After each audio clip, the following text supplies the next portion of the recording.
오늘은 고령자 전문 정신과 전문의인 와다 히데키의 70대의 행복한 고령자 중에서 일부를 낭독해 드리겠습니다.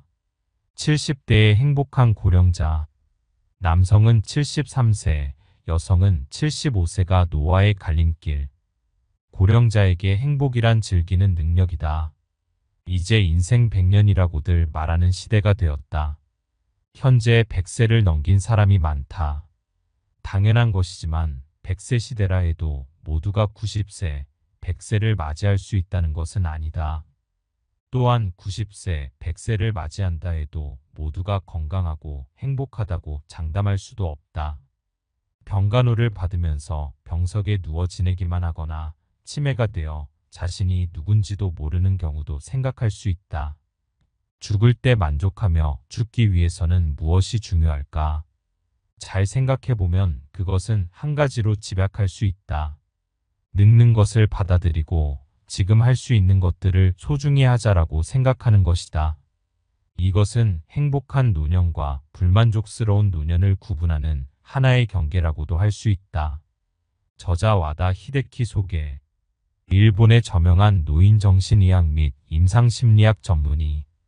30여 년 동안 노인정신의학 분야에 종사하며 연구를 계속해오고 있다. 1960년 오사카 출생으로 도쿄대학교 의학부를 졸업했다. 1988년부터 고령자 전문 종합병원인 요쿠우카이 병원 정신과에서 근무했다. 이후 도쿄대학교 부속병원 신경정신과 조수, 미국 칼 매닝거 정신의학학교, 국제연구원 등을 거쳐 현재 국제의료복지대학 대학원 교수 임상심리학 전공, 가와사키코 병원 정신과 고문, 히토스바시 대학 경제학부 피상근 교수를 겸임하면서 항노화와 상담에 특히 강한 와다 히데키 마음과 몸 클리닉 원장으로 활동하고 있다. 남성은 73세, 여성은 75세가 노화의 갈림길. 최근 조사에 의하면 평균 수명은 남성이 81.64세, 여성이 87.74세입니다. 이는 몇 살까지 사는가라는 평균 연령을 나타내는 동시에 정확히는 몇 살에 죽는가에 대한 평균치이기도 합니다. 그러면 질병 치레하며 사는 기간은 남성은 9년간, 여성은 12년간. 이 수치는 무엇을 의미할까요? 이는 질병이나 치매 등으로 병상에 누워 다른 사람의 병간호를 받으면서 살아야 하는 평균 연수를 나타냅니다. 건강수명이라는 말을 들어본 사람도 많을 것입니다. 몸과 마음을 자립할 수 있는 연령을 의미하는데 그 연령은 남성이 72.86세, 여성이 75.38세입니다.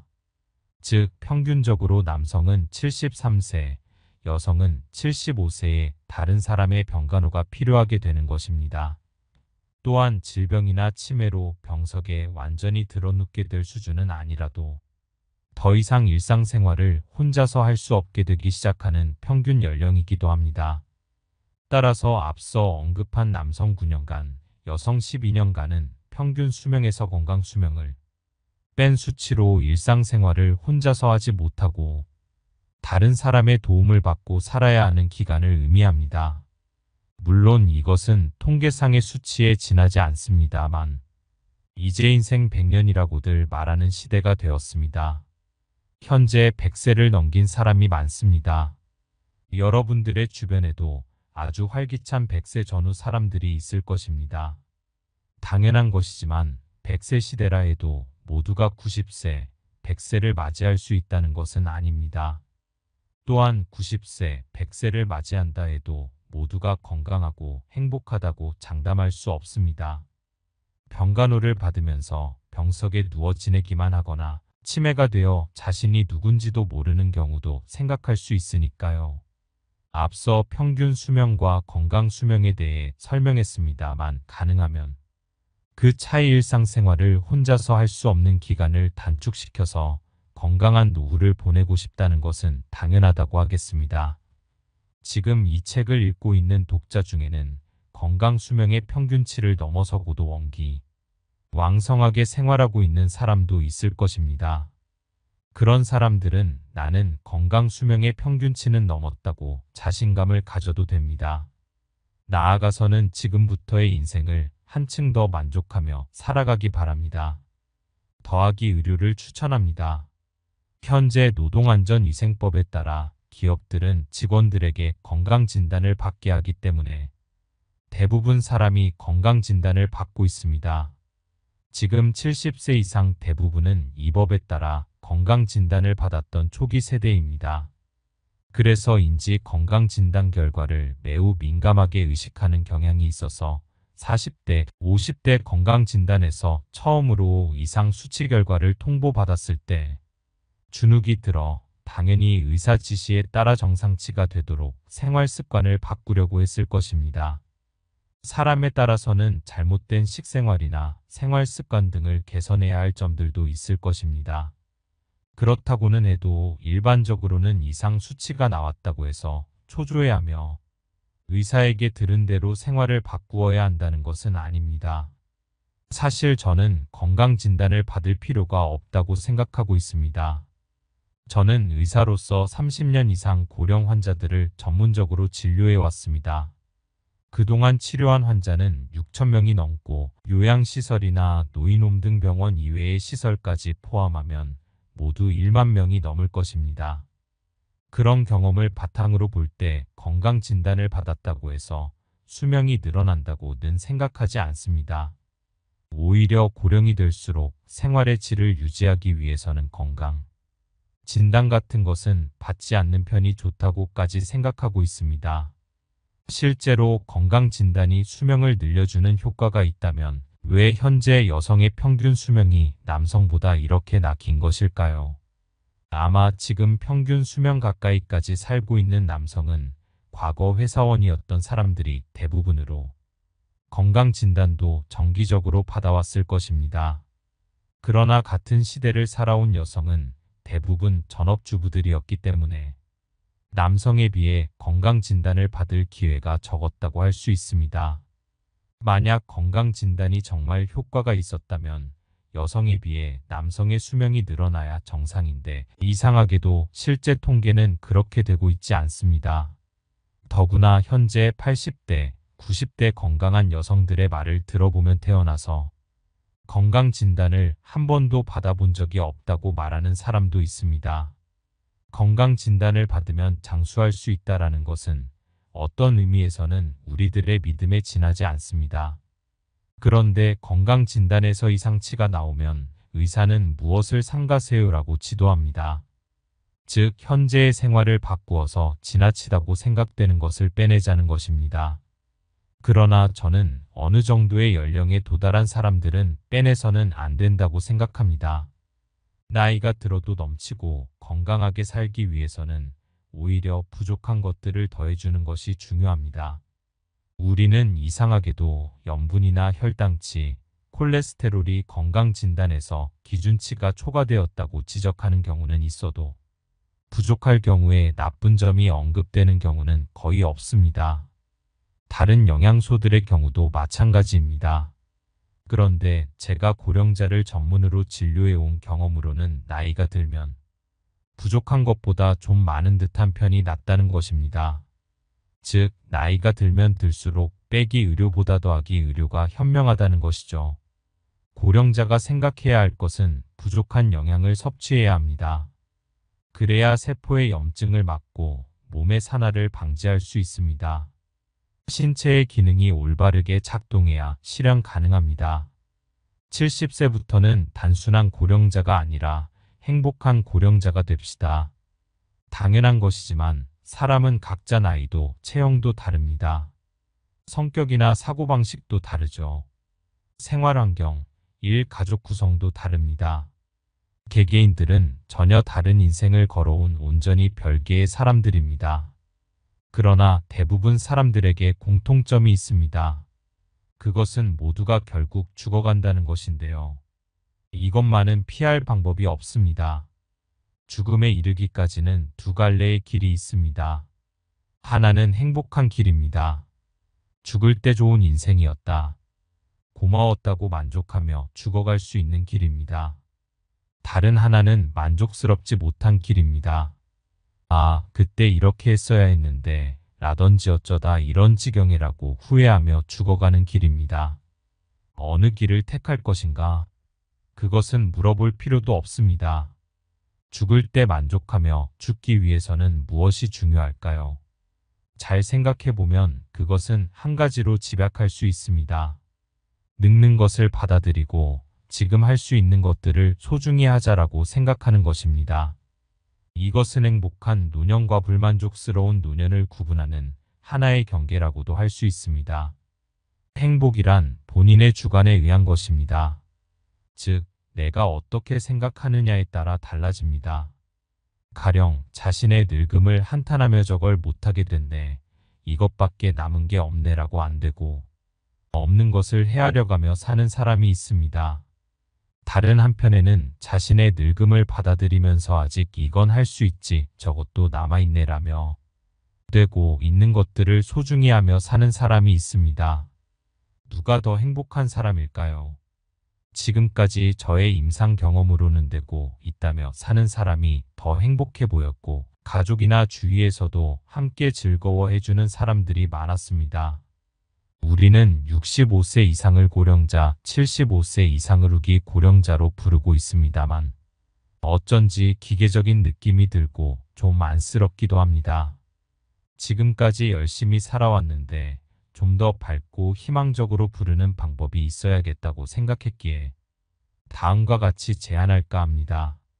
즉, 70대를 넘어서도 즐겁고 충실한 생활을 지내고 있는 사람은 단순한 고령자가 아니라 행복한 고령자로 불러야 한다는 것입니다. 이렇게 부르면 따뜻함도 있고 나이 드는 것에 희망도 느낄 수 있을 것입니다. 행복한 노년을 보내며 인생을 완수하고 싶다. 우리가 지향해야 할 것은 바로 이런 행복한 고령자가 아닐까요? 사람은 나이 들수록 개인차가 커진다. 2060년이 되면 국민 2.5명 중 1명이 65세 이상이 될 것이라고 예측되고 있습니다. 즉, 앞으로 다가올 인생 100년 시대는 고령자가 다수파가 되는 사회가 된다는 것입니다.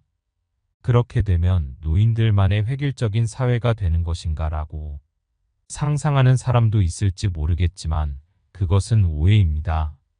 고령자가 많은 사회는 어떤 의미에서도 오히려 다양성이 풍부한 사회라고도 할 수 있습니다.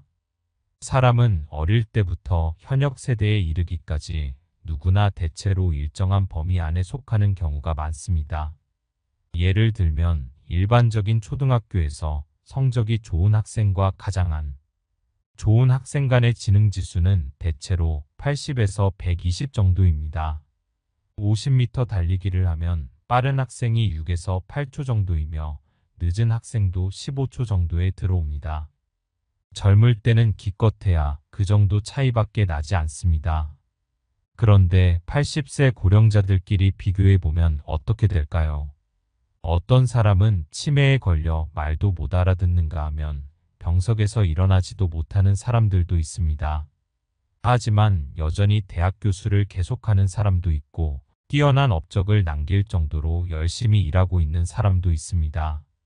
게다가 평소에 달리기나 수영할 정도로 운동 능력까지 가진 사람도 있습니다.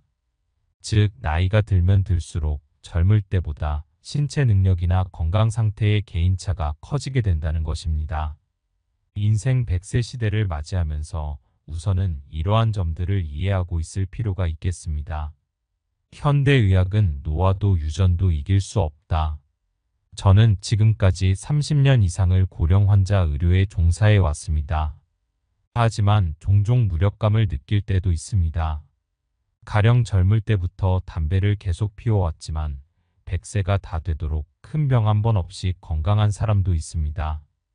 반면 자신의 몸에 대한 관심이 높아 매일 건강 관리하고 몸에 좋은 것만 먹으며 적극적으로 신경을 쓰지만 젊을 때부터 암에 걸리거나 심근경색증 등이 발병해버린 사람도 있습니다. 나이가 들어도 노쇠하지 않도록 신체와 두뇌를 계속 사용하는 것이 중요하지만 무리한 절제는 하지 않는 것이 좋다고 의사로서 솔직한 의견입니다. 물론 간 손상이 올 정도로 술을 마신다든지 몸에 해를 끼치는 것을 해도 괜찮다는 이야기는 아닙니다. 다만 항상 절제해야 하는데 라며 신경을 곤두세우지 않아도 되며 지나치게 금욕적일 필요까지는 없다는 것입니다. 안타깝지만 지금의 의료기술로는 유전에 의한 질병을 이길 수 없습니다. 부모가 치매라면 자녀들도 치매가 될 가능성이 높고 암의 경우에는 안가게라는 표현까지 있는 현실입니다. 그런데 우리 국민 중에는 유전도 이길 수 있다는 착각하고 있는 사람이 많습니다. 과거 제2차 세계대전 전쟁 전까지는 선진국 가운데서도 평균 수명이 짧은 국가였지만 전쟁 후 단번에 최장수 국가가 된 점을 들면서 건강관리에 힘쓰면 심지어 유전병이 있어도 장수할 수 있다는 착각하고 있습니다. 그러나 실제로는 그런 노력 때문이 아니라 먹는 음식이 좋아져서 영양 상태가 개선됐기 때문에 전후의 사람들이 장수하게 된 것인데 말입니다. 40세 후 건강진단의 이상 수치는 당연한 것. 인생 100세 시대의 긴 노후 기간을 활기차게 살기 위해서는 건강진단을 받을 필요는 없다고 봅니다.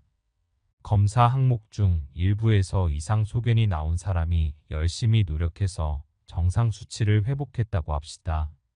그러면 다소간 심근경색증 등 질병에 걸리기 어려울지는 모르겠습니다. 그러나 건강 수명을 늘리고 젊음을 유지시킨다는 측면에서 전혀 의미가 없습니다. 건강진단 검사 데이터는 많은 경우 건강하다고 생각되는 사람들의 평균을 사이에 두고 95% 범위에 들어가는 사람을 정상이라 하고 높은 쪽이든 낮은 쪽이든 그것을 제외한 나머지 5%를 이상이라 판정하도록 되어 있습니다. GOT 기능 장애 지표 검사로 AST라고도 함 수치가 높던지 콜레스테롤 수치가 높던지 그것은 어디까지나 평균에서 플러스, 마이너스 표준 편차로 결정될 뿐입니다. 수치가 이상하다고 바로 질병에 걸리는 게 아닙니다. 사실 그런 식의 정확한 검사 방법은 없습니다. 애당초 건강하다고 생각할 수 있는 사람인데도 95%의 범위를 벗어났다는 이유만으로 이상치로 간주해버리는 것입니다. 건강진단의 수치는 40대 정도가 되면 개인차가 상당히 커지게 됩니다. 건강 측면에서 문제가 없는 사람이라도 항목에 따라서는 이상 수치가 나오게 됩니다. 그런데 건강진단에서 이상 수치가 발견되었는데도 그냥 내버려 둔 사람이 심근경색증에 걸리지 않고 그때까지 정상치였던 사람이 갑자기 심근경색증이 되어버리기도 합니다. 그 정도로 건강진단 결과와 실제 건강 상태가 그다지 일치하고 있지 않다는 얘기입니다. 이런 점을 고려하면 70세 이상의 고령자는 검사 결과에 일희일비할 필요가 없지 않을까요? 오히려 건강진단을 받지 않는 것이 정신 건강에 좋다고까지 생각됩니다.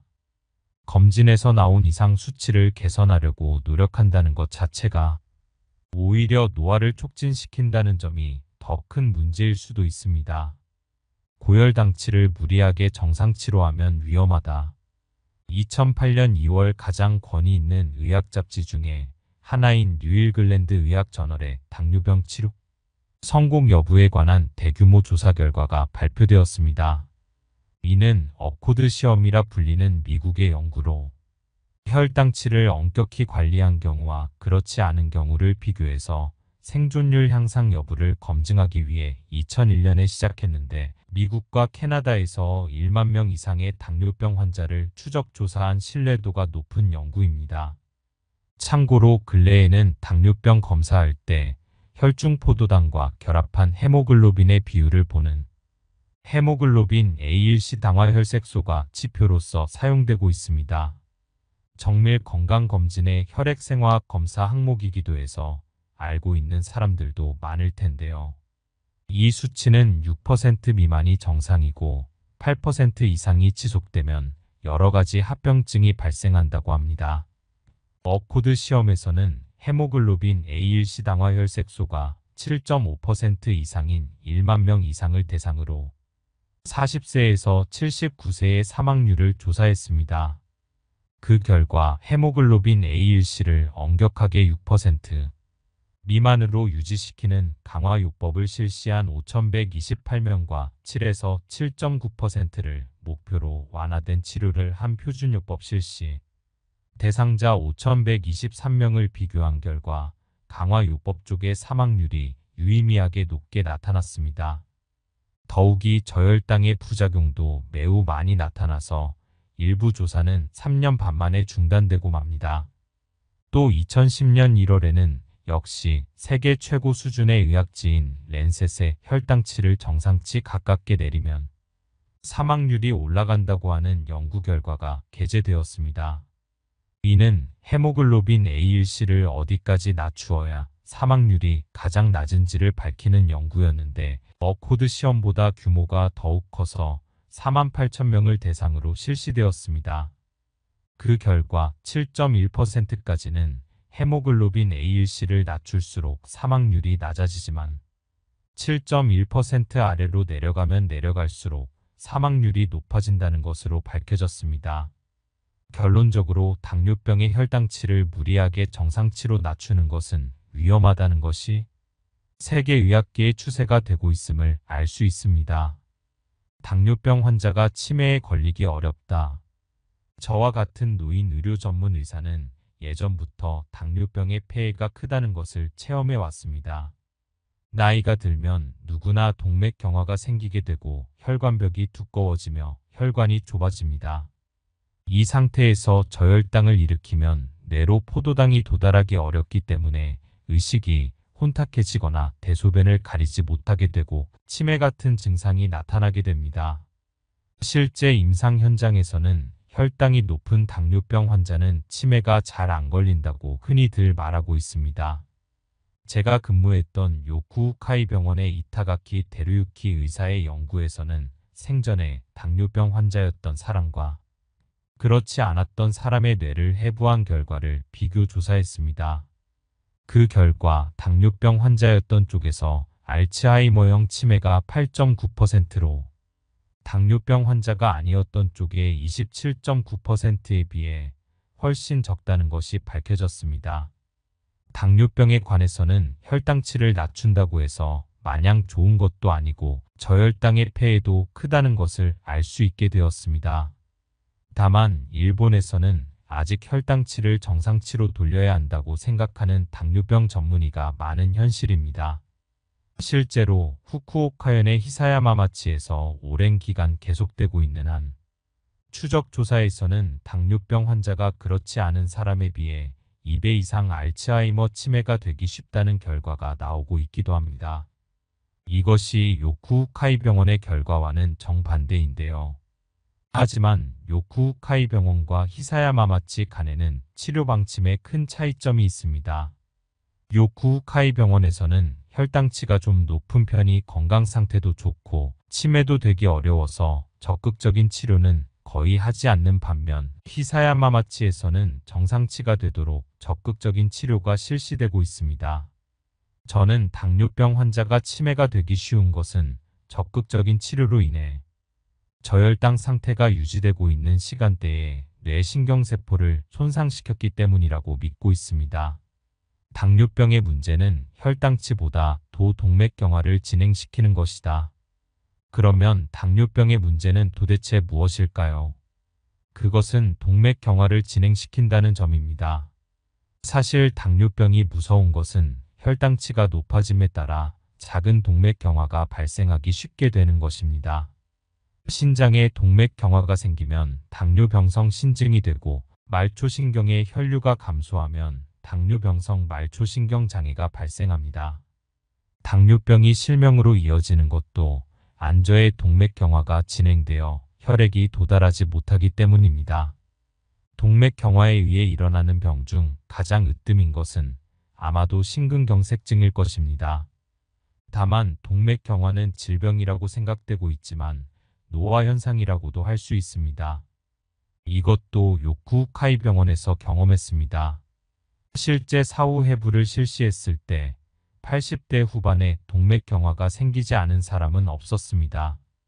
동맥경화는 식사나 운동 등 생활 습관에 의해 개선 가능하다고 해도 역시 노화 현상이라고 생각하는 것이 좋을 것 같습니다.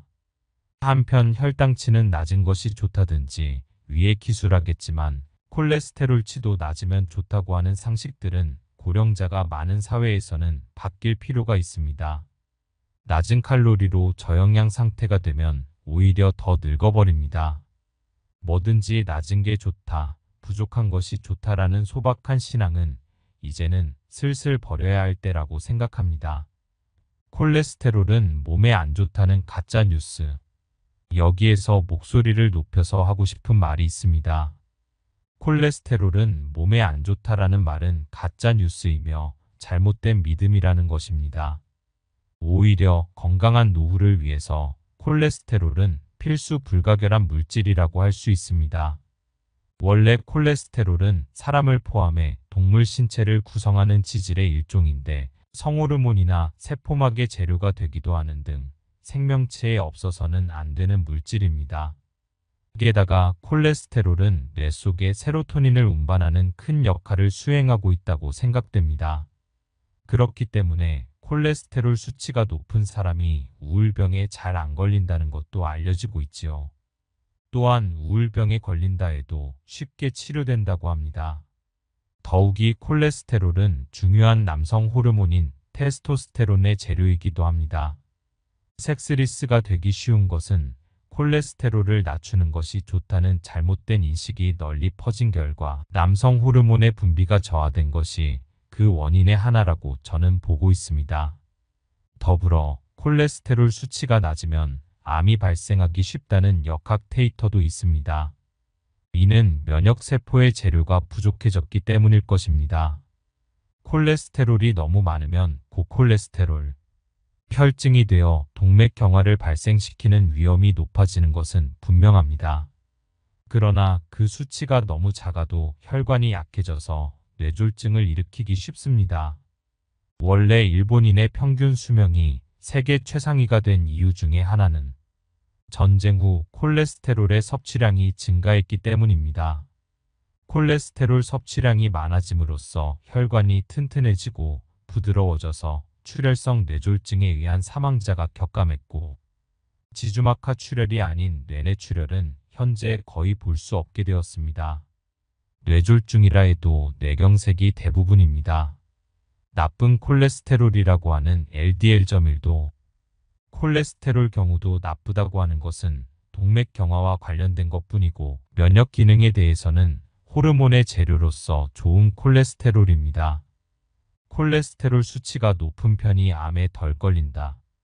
콜레스테롤 수치가 높다고 진단을 받으면 이를 낮추기 위해 식사 제한을 하는 사람들이 많습니다. 하지만 콜레스테롤 수치를 낮추면 신체적으로나 뇌기능적으로도 노화가 진행되고 맙니다. 면역력이 떨어지고 우울병에 걸릴 리스크도 올라갑니다. 남성 호르몬 생성이 감소해서 의욕이 떨어지고 뇌의 신경세포 시냅스 기능이 저하된다는 보고도 있습니다. 즉 건강해지기보다는 건강하지 못한 노인이 되어버리는 것입니다. 그럼 도대체 왜 콜레스테롤 수치를 낮추도록 지도를 받는 것일까요? 그것은 동맥경화 예방이라고 하는 미국의 건강론을 우리 의학계가 그대로 신봉하고 있기 때문입니다.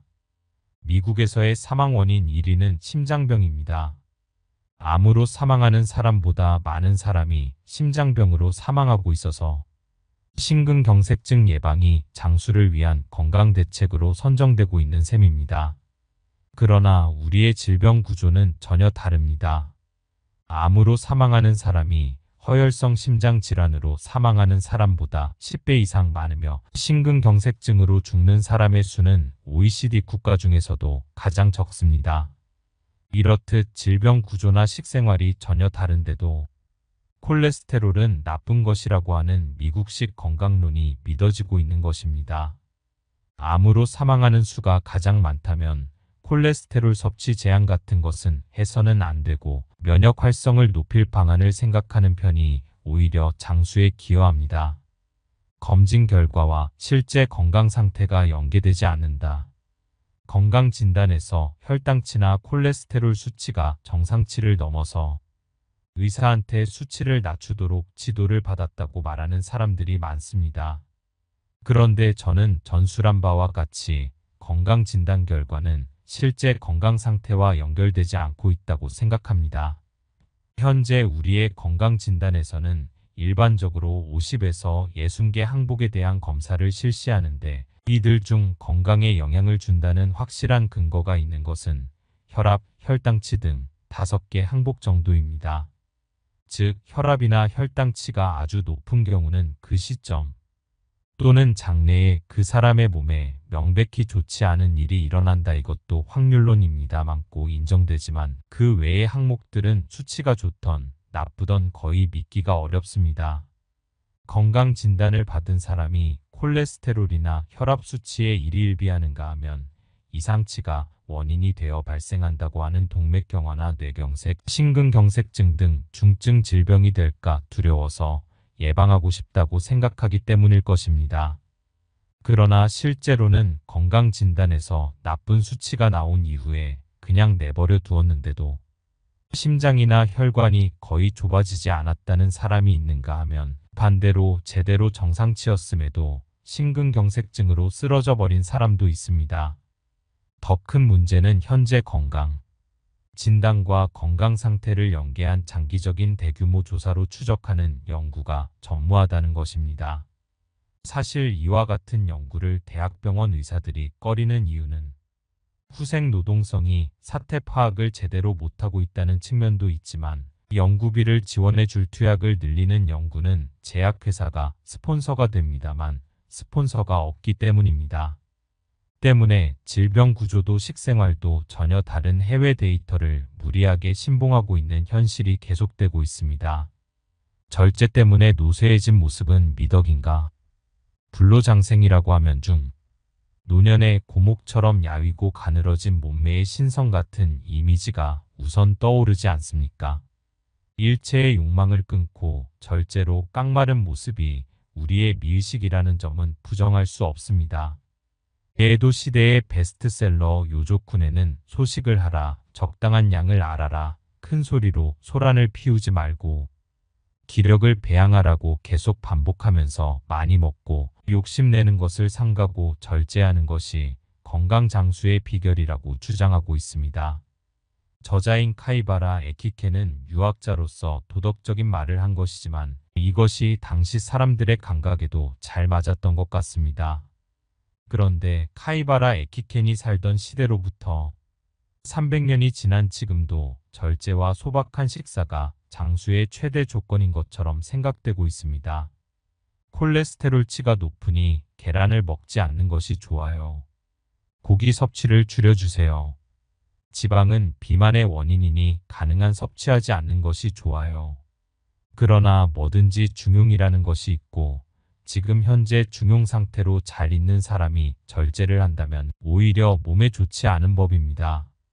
혈당치나 혈압이 명백히 높다면 낮출 필요가 있겠죠. 사실 이에 대해서도 여러 가지 의견들이 있습니다만 하지만 중용 상태에 있는 사람이 낮은 편이 안심되니까 더 내리자고 생각하는 것은 현명하지 못합니다.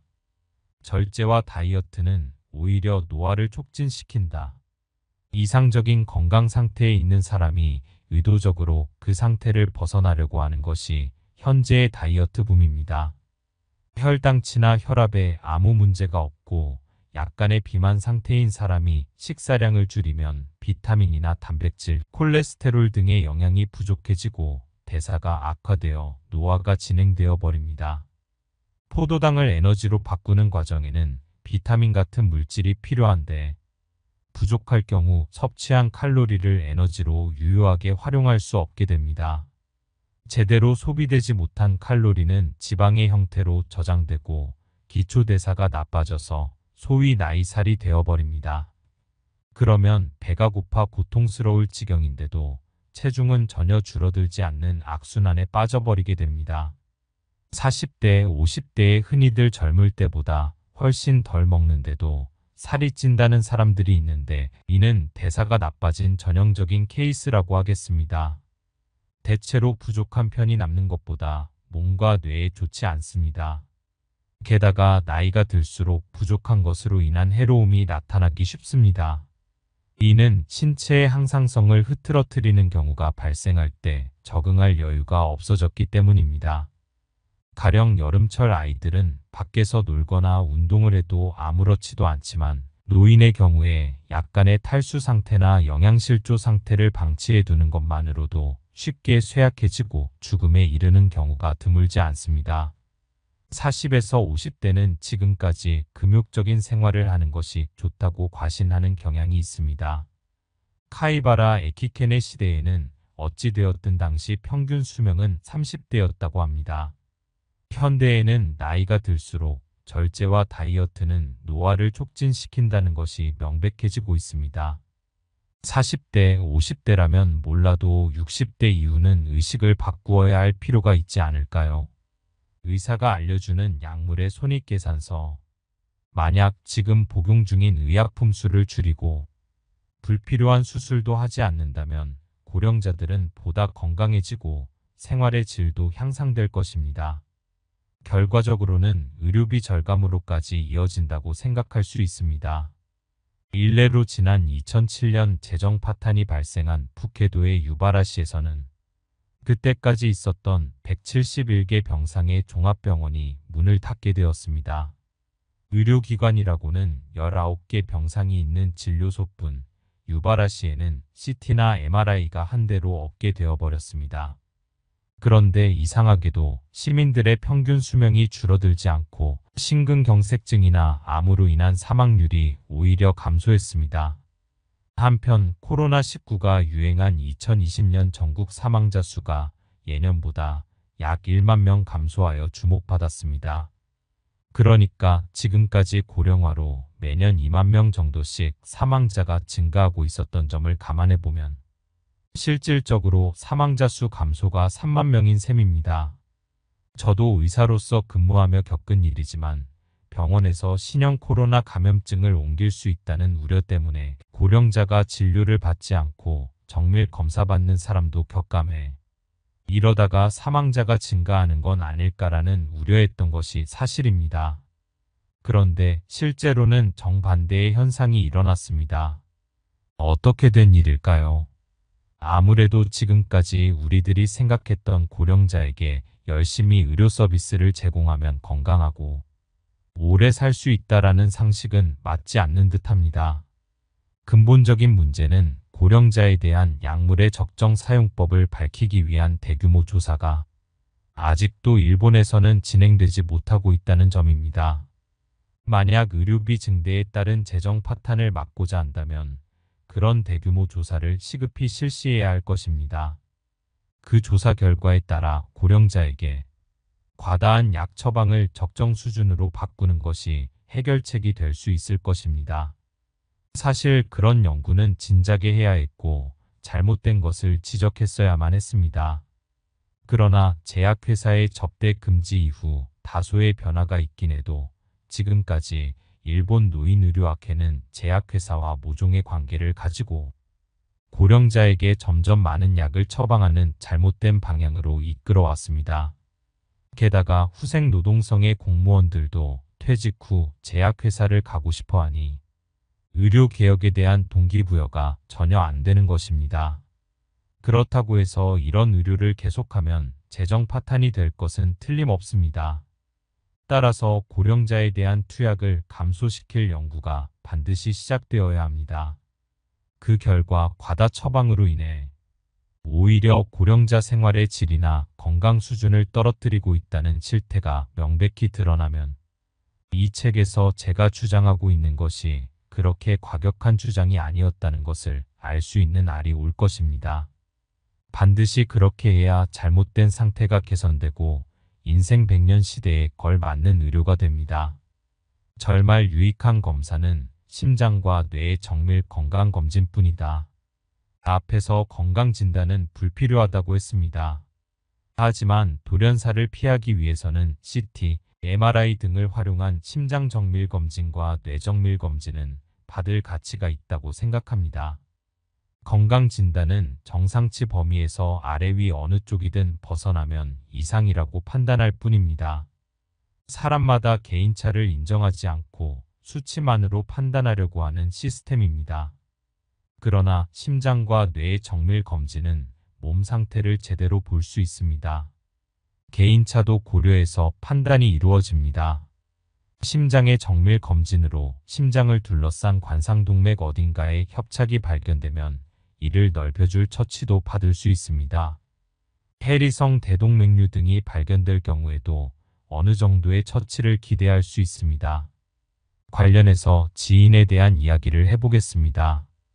그 사람은 혈당치도 정상, 콜레스테롤치도 정상, 마른 체형으로 검진은 받을 필요가 없다고 늘 생각하고 있었습니다. 그런데 가끔 가슴에 통증이 있어서 진료받으러 갔더니 심장 CT를 찍어보자고 해서 찍은 결과 심한 협착이 발견되었습니다. 심근경색증 일보 직전이었습니다. 곧바로 협착을 넓히는 조치를 받았고 지금까지도 건강하게 지내고 있지만 만일 또다시 그런 상태가 생겨 방치되어 버린다면 혈관이 막혀 살 수 없을 가능성이 크다고 할 수 있습니다. 콜레스테롤치나 혈압이 높은 것이 왜 나쁜 것인가 하면 동맥경화를 일으키기 때문입니다. 다만 그 반대로 콜레스테롤치나 혈압을 정상치로 억제하고 있다고 해서 동맥경화는 문제가 안 된다라고 확신하는 것도 매우 위험합니다.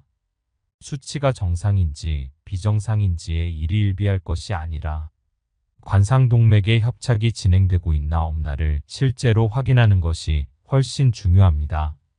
뇌의 정밀 검진도 MRI로 뇌혈관을 볼 수 있어서 어느 정도 크기의 동맥류를 발견할 수도 있습니다. 조기에 발견하면 카테터를 이용해서 예방처치를 받을 수도 있습니다. 이렇게 심장과 뇌의 정밀 검진은 유익한 검사가 될 수 있습니다. 검진의 의미는 20년 후의 건강 상태를 예측하는 것. 저는 건강검진을 받는 의미가 그래도 있다고 한다면 그것을 토대로 자신의 20년 후 건강 상태를 예측하는 것이라고 생각합니다. 검사에서 콜레스테롤치나 혈압, 혈당치가 높게 나온다면 동맥경화의 위험 인자가 되지만 정말 그것이 원인이 되어 뇌경색이야 심근경색증이 되는 것은 대체로 20년 정도 지나서이기 때문입니다. 따라서 만일 40대의 혈압, 혈당치에 이상치가 나오기 시작했다면 그 검사 결과를 지나치게 두려워하지 말고 뇌경색이나 심근경색증이 앞으로 20년 내에 발생할 수 있다고 생각하며 그렇게 되기 전에 심장과 뇌의 정밀 검사를 받도록 마음의 분비를 하는 것이 중요합니다. 이렇게 생각하는 것을 20년 이론이라 부르기도 합니다. 요약해서 말하면 흡연이든 음주든 40대의 경우 질병이 될 리스크가 20년 후에 찾아온다는 의미로 조기에 대처하자는 것입니다. 아마 이 책을 읽고 있는 독자 여러분은 40대, 50대 때 건강진단을 받고 절제를 으뜸으로 하는 빼기 의료를 의사로부터 권장받았던 경험이 있을 것입니다. 그것을 실천해서 20년 후인 지금 현재 건강하게 잘 지내고 있는지요? 하지만 빼기 의료가 효과를 보는 것은 기껏해야 40대까지입니다. 그 이상의 연령이 되면 더하기 의료가 더욱 중요하게 됩니다. 결국 우선 심장이나 뇌 정밀 검사 CT, MRI를 받고 돌연사 위험만은 피해야 하며 건강진단 결과를 맹목적으로 두려워해서 뇌를 걱정시키거나 필요 이상의 절제를 하지 말고 즐거운 삶을 살자 이렇게 하는 것이 정신 건강에도 이롭습니다. 두뇌를 사용해서 치매 리스크를 줄이자. 70대가 되면 결국 치매가 남의 일이 아니게 됩니다. 치매 유병률은 70대 전반까지는 해당 인구의 5%, 70대 후반에 들어서면 8에서 10% 정도입니다. 치매 환자의 60% 이상이 알츠하이머병을 원인 질환으로 하는 알츠하이머형 치매로 되어 있습니다. 알츠하이머병은 신경세포 속에 아밀로이드 B라는 단백질이 축적되어 유발된다고 추측되고 있습니다. 뇌에 아밀로이드 B가 축적되기 쉬운지 아닌지는 유전적 요인에 좌우되는 측면이 상당히 커서 부모가 알츠하이머형 치매 유병자인 경우 자녀도 그렇게 되기 쉽다고 할 수 있습니다. 다행히 2021년에 마침내 아밀로이드 B를 뇌 속에서 감소시키는 효능을 가진 약제가 미국에서 허가되었습니다. 분명 낭보이긴 하지만 연간 엄청난 비용이 든다고 하니 일본에서 과연 허가될지 또는 어떤 환자에게 보험이 적용될지는 아직 불투명합니다. 앞으로 기대는 할 수 있겠지만 지금 당장 그렇지 못한 실정입니다. 그래도 예전부터 두뇌를 사용하고 있는 사람이 치매에 걸리기 어렵다 라는 말은 어느 측면에서는 진리라고 하겠습니다. 뇌 우측이 비슷하게 진행 중인 두 사람의 치매 환자를 비교하면 아무것도 하지 않는 사람은 치매 증상이 심해지는 반면에 평소에 두뇌를 쓰는 환경에 있는 사람은 그렇지 않습니다. 지능 테스트를 해봐도 확실히 후자의 경우가 높은 점수일 가능성이 큽니다.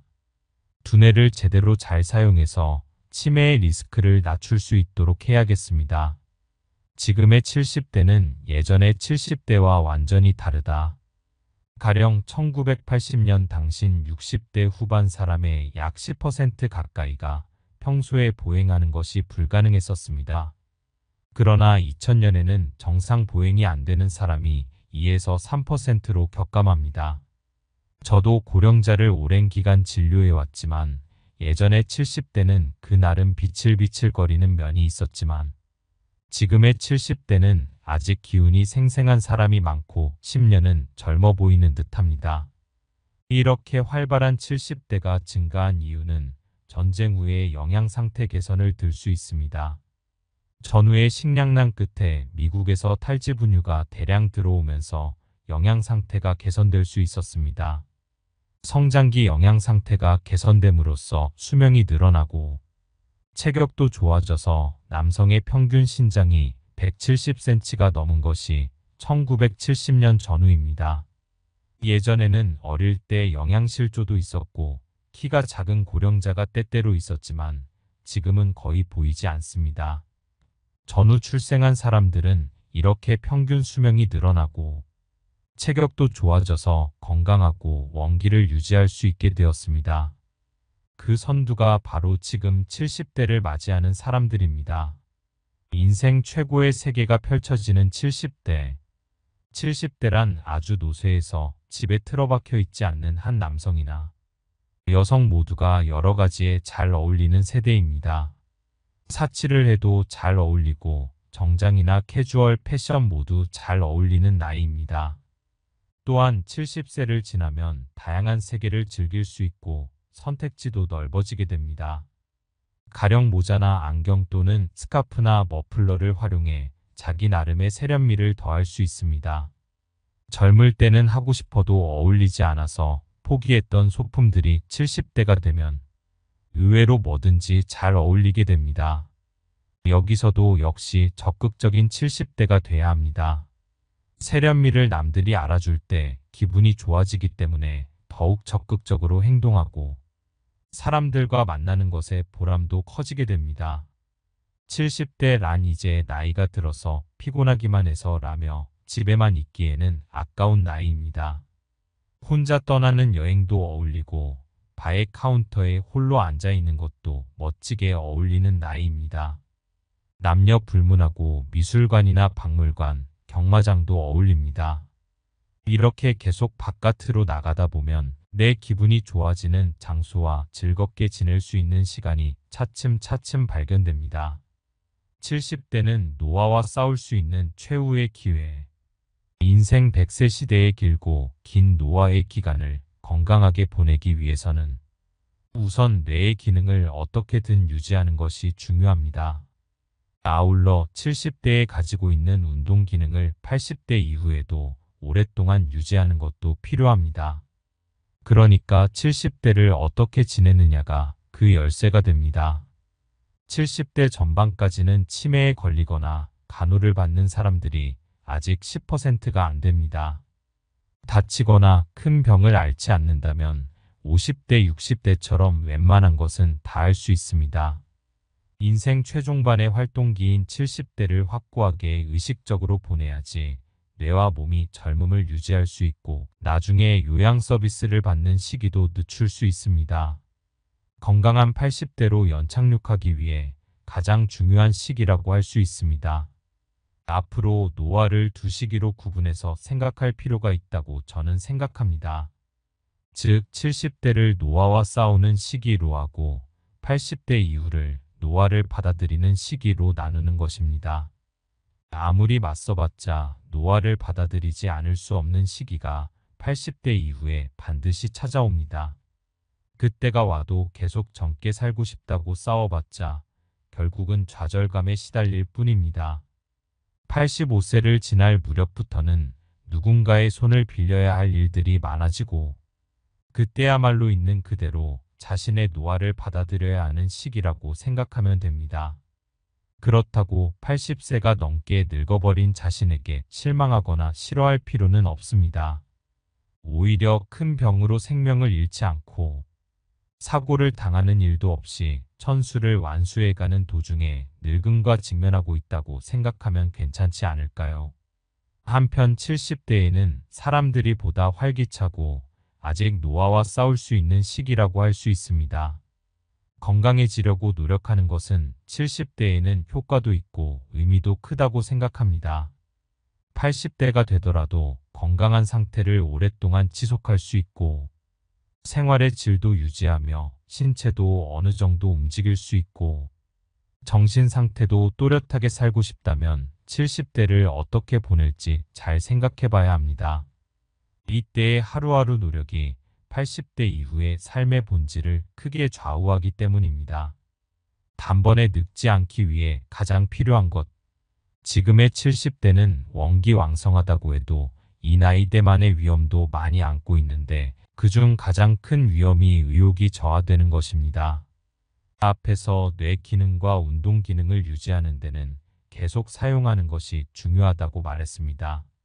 가령 40대, 50대가 아무것도 하지 않고 빈둥거리며 누워 지낸다고 해서 그 즉시 뇌 기능과 다리, 허리가 쇠퇴하진 않지만 70대가 그렇게 한다면 곧바로 노쇠해 버립니다.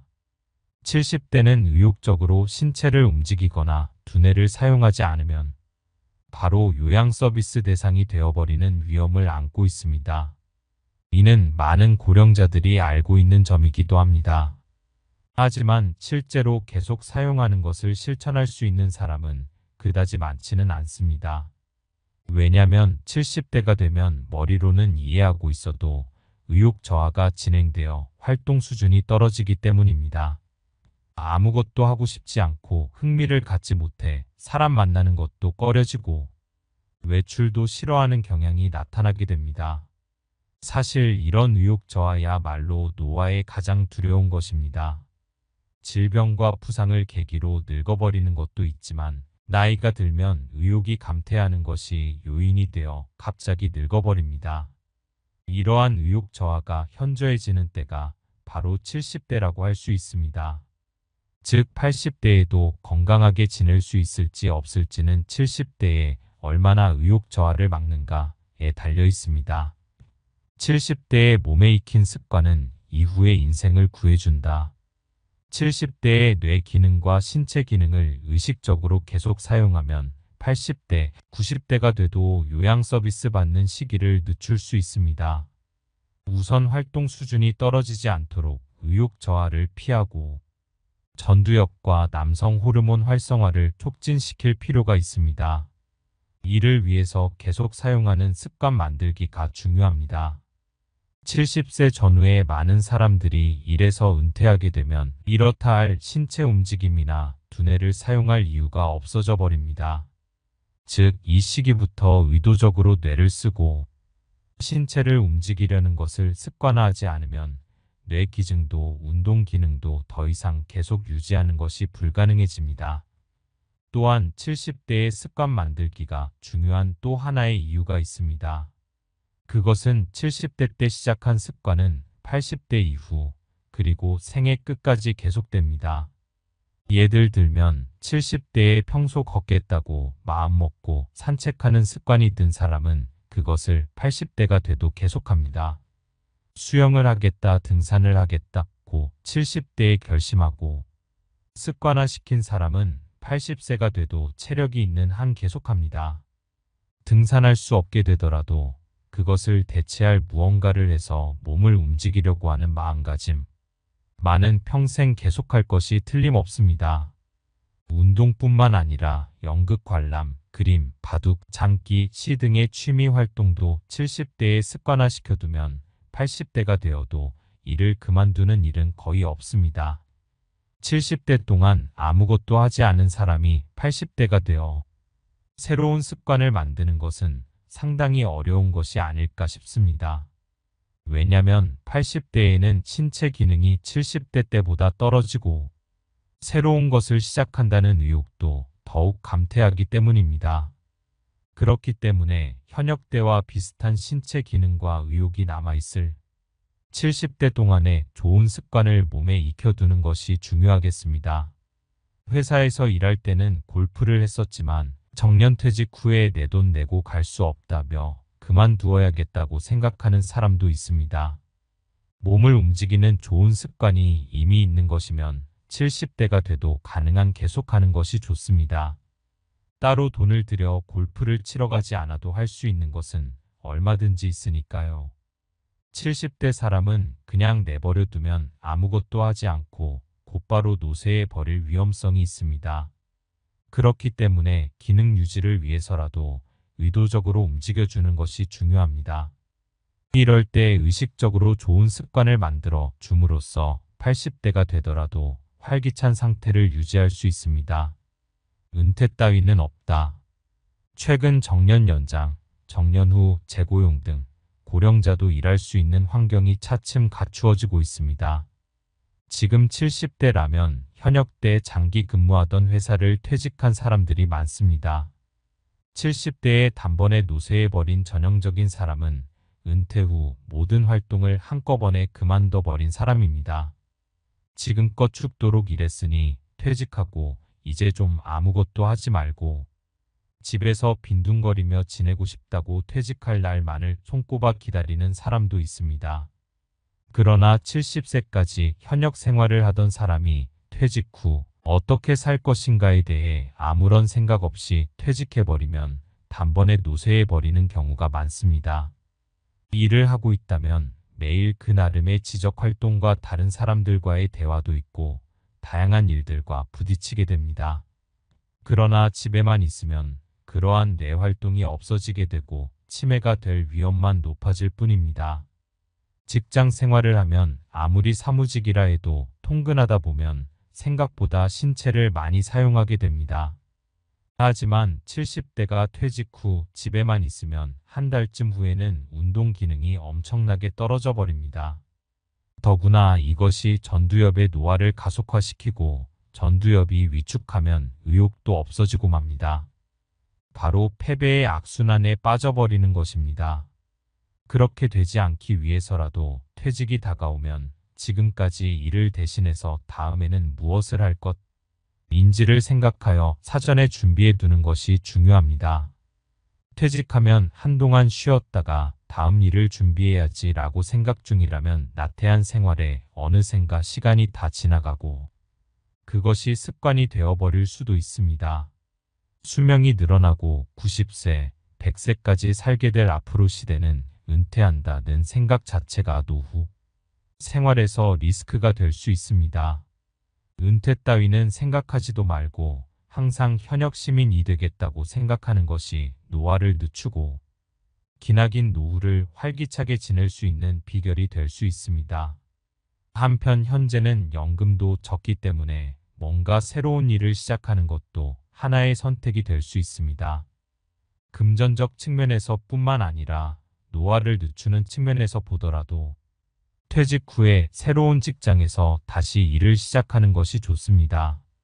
즉 70대가 됐다고 새삼스럽게 은퇴한다는 생각은 해서는 안 되고 계속해서 현역 의식을 유지하는 것이 중요합니다. 바로 그것이 70대의 갑작스러운 노쇠를 막아줄 것입니다. 일하는 것은 노화 방지의 최고의 약. 일을 계속하는 것이 우리들의 노화를 늦춰주고 늘 원기왕성하게 살게 해준다는 것은 데이터에서도 뒷받침됩니다. 나가 노현은 예전에 47개 도도부연 중에서 평균 수명이 하위권에 있었습니다. 만 1975년에 남성이 전국 4위가 되고 그 후에도 계속 상승하여 1990년대 이후 전국 1위를 수차례 기록했습니다.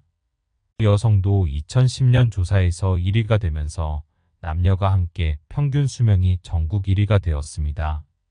후생 노동성의 2015년 조사에서도 나가노현의 평균 수명은 남성이 81.75세로 전국 2위, 여성이 87.68세로 전국 1위를 유지했습니다. 도대체 왜 나가노현에서는 이렇게까지 오래 사는 것일까? 여러 가지 추측이 나왔습니다.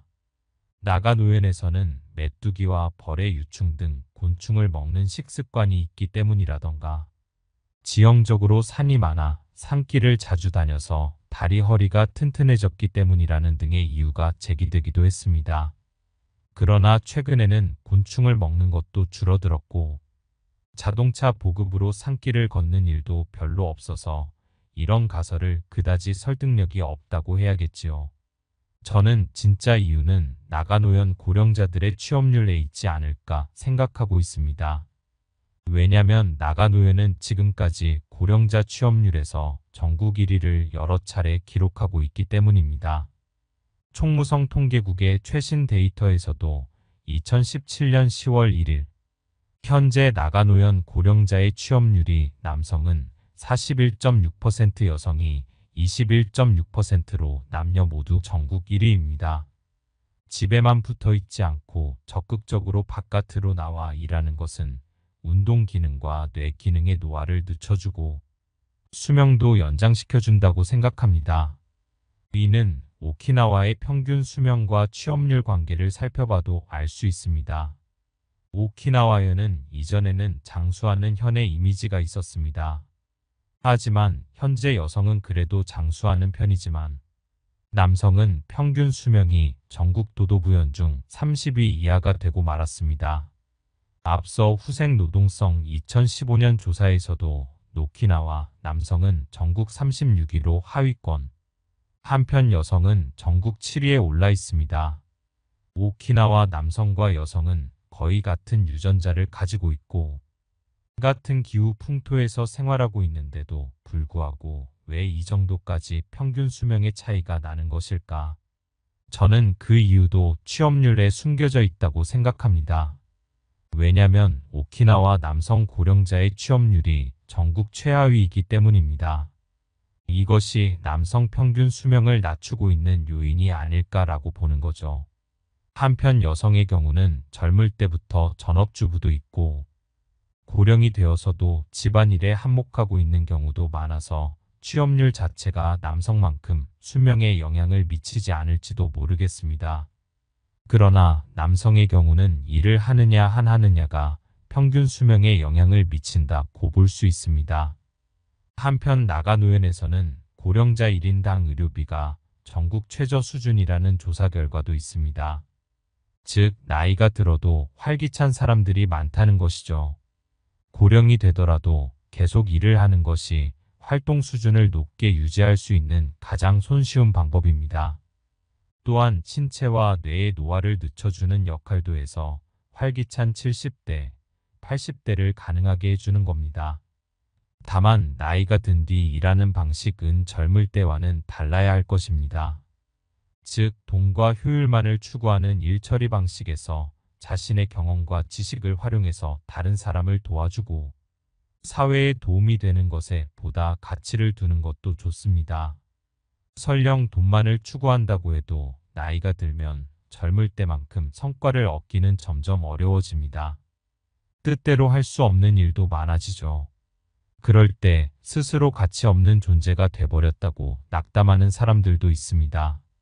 그러나 돈을 얼마나 벌 것인가, 얼마나 성과를 올릴 것인가 하는 것들은 일한다는 행위의 일면에 지나지 않습니다. 또한 고령이 되면 자신의 경험과 지식을 누군가를 위해 활용하는 방법도 있습니다. 얼마나 사회에 도움이 될 것인가 하는 가치관 쪽으로 좀 더 무게 중심을 두고 일한다면 더 좋지 않을까요? 어떤 일이라도 좋으니 아주 조금이라도 사회와 관계를 맺고 뭔가 도움이 될 일을 하는 것은 누구라도 가능합니다. 그 속에서 가치를 찾아내고 고령이 되더라도 계속 일을 하는 것입니다. 바로 이것이 노화 방지에 가장 좋은 약이라고 할 수 있습니다. 뇌의 노화 방지를 위해 생활 속의 변화, 흔히 완고한 노인이라는 말을 하는 경우가 있습니다. 나이가 들어 융통성이 없어지고 늘 굳은 얼굴을 하고 있는 노인이 있다면 아마도 전두엽 위축이 진행되고 있는지도 모르겠습니다. 전두엽의 위축은 사실 40대 때부터 이미 시작합니다. 위축이 점차 진행되면 50대, 60대부터 고집이 심해졌다, 외골수가 됐다, 화를 잘 낸다는 경향이 조금씩 나오기 시작합니다. 70대가 되면 이러한 경향이 더욱 심해지고 어떤 것에도 의욕이 나지 않게 됩니다. 지금까지 해왔던 것도 하지 않게 되고 만나던 사람들도 안 만나고 집에만 틀어박혀 활기라곤 조금도 없는 생활이 되어갑니다. 그렇게 되지 않기 위해서라고 전두엽의 노화를 막고 의욕 수준을 유지하는 것이 중요합니다. 전두엽의 노화를 막기 위해서는 변화가 있는 생활을 하는 것이 가장 좋습니다. 전두엽이란 아는 범위 외의 것에 대처할 때 활성화되는 부위이기 때문입니다. 바꾸어 말하면 매일 단조로운 생활을 반복하면 전두엽이 활성화되지 못하고 쇠퇴해 버린다는 것입니다. 일과 자원봉사, 취미 모임 등 밖으로 나갈 용건들을 일상생활 속에 만들어 넣는 것이 단조로운 생활을 보내지 않기 위한 가장 간단한 해결책입니다. 외출하면 누군가를 만나고 생각지 못한 일이 부딪히기도 하기 때문에 필연적으로 전두엽을 사용하게 됩니다. 그 외에도 일상생활에 어떻게 하면 변화를 받아들일 수 있을까? 항상 생각하고 실천에 옮겨봅시다. 우선은 작은 것부터 생활 속 변화를 만들어 보십시오. 간단한 것이라면 몇 가지라도 새로운 체험을 생활 속에 넣을 수 있습니다. 70대의 운동 습관을 만드는 방법.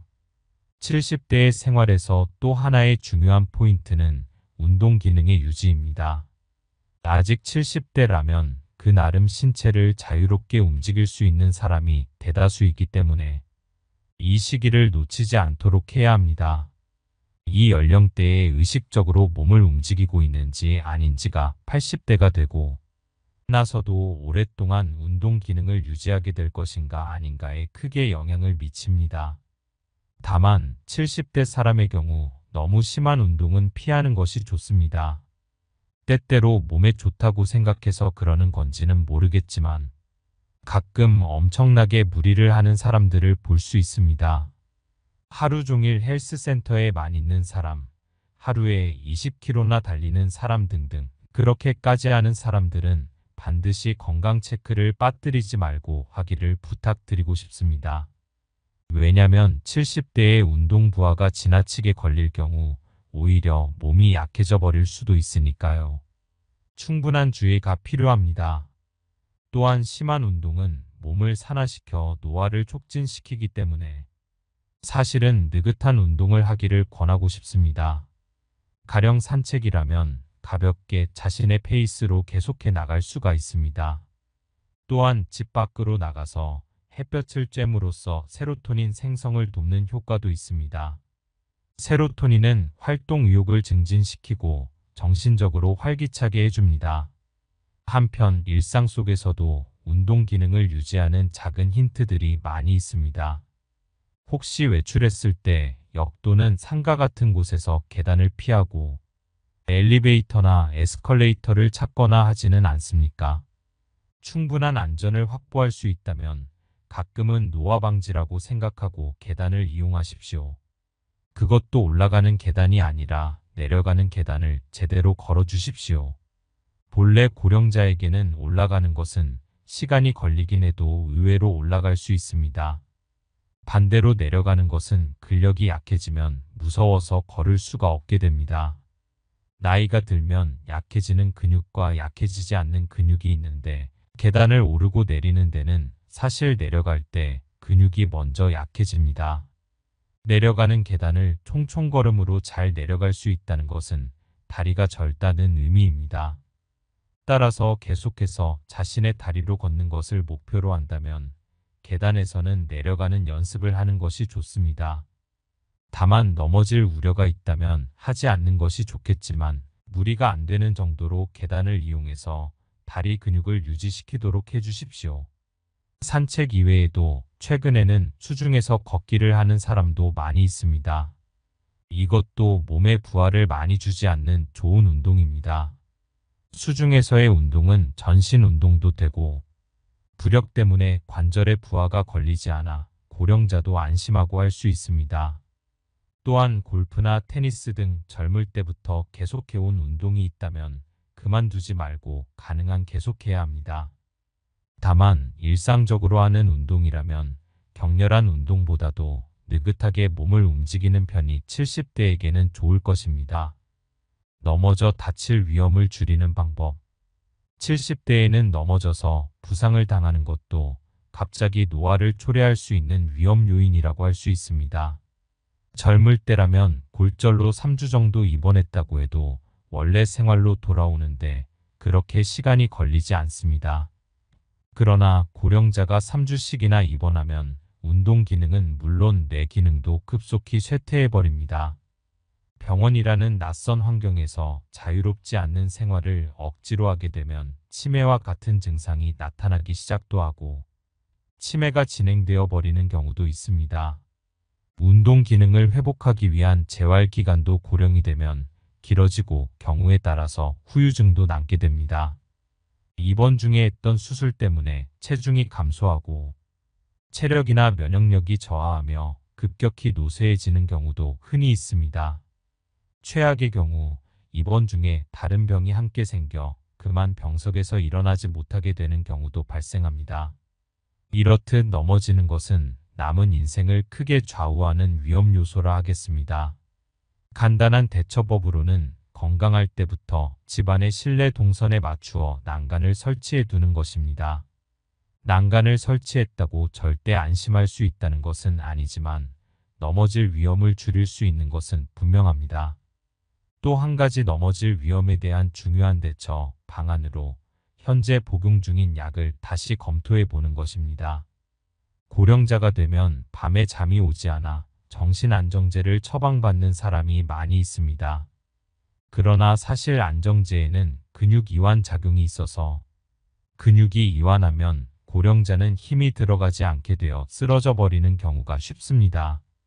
심야에 화장실 가다가 넘어졌다든지 계단에서 떨어졌다는 고령자의 사고가 흔히 있지만 이들 중에는 복용 중인 약이 관계되는 경우도 상당한 비율로 있지 않을까 싶습니다. 본래 안정제란 잠을 깊게 해주는 효과는 없고 잠들기 쉽게 해줄 뿐입니다. 예전에 사용했던 수면제는 수면을 깊게 해주는 것이었지만 과다 복용 시 호흡이 중지될 위험이 있어서 현재는 안정제가 사용되고 있습니다. 아무리 해도 밤중에 잠이 깬다면 우울병약을 복용하는 것도 좋은 방법일 수 있습니다. 만일 힘이 들어가지 않는다는 자각 증상이 조금이라도 있다면 의사와 상담을 해서 약의 변경을 의논해 보기 바랍니다. 다만 그 중에는 고령자에 대한 안정제 사용법을 잘 모르는 의사도 있습니다. 약의 부작용에 대해 환자가 호소를 해도 참아보세요 라며 상대해주지 않으려 하는 의사는 기본적으로 고령자에 대해 잘 알지 못하는 의사입니다. 그럴 경우에는 다른 병원에 가는 것을 권합니다. 안정제 외에도 혈압이나 혈당치를 낮추는 약도 시간대에 따라서는 저혈압, 저혈당을 일으켜서 다리가 휘청거리는 경우가 있습니다. 약에 관해 불안한 점이 있다면 의사와 상담해서 건강할 때 넘어지는 위험을 미리 경감시켜 놓으시기 바랍니다. 70대가 되면 대인관계를 점검해보자. 70대가 되면 대인관계가 점점 꺼려지게 됩니다. 이것은 남성 호르몬이 감소해서 초래된 현상으로 남성의 경우에 보다 현저하게 나타납니다. 반대로 폐경 후의 여성은 나이가 들면서 남성 호르몬이 증가하기 때문에 더욱 활발해지고 사교적인 경향이 강해지게 됩니다. 남성이든 여성이든 노화를 막는다는 의미에서는 대인관계가 중요합니다. 사람들과 교제를 한다는 것은 전두엽을 사용한다는 점도 있고 뇌의 노화를 늦출 수도 있기 때문입니다. 또한 대인 관계를 하고 있으면 남성 호르몬이 조금씩 증가된다는 측면도 있는데 그 때문에 더욱더 사람들과 교류할 의욕이 증진되는 선순환을 만들 수가 있습니다. 이는 남성 호르몬과 근육의 관계에서도 비슷한데 남성 호르몬이 증가하면 근육이 붙기 쉬워지고 근육이 붙으면 다시 남성 호르몬이 증가하게 되는 선순환과도 같습니다.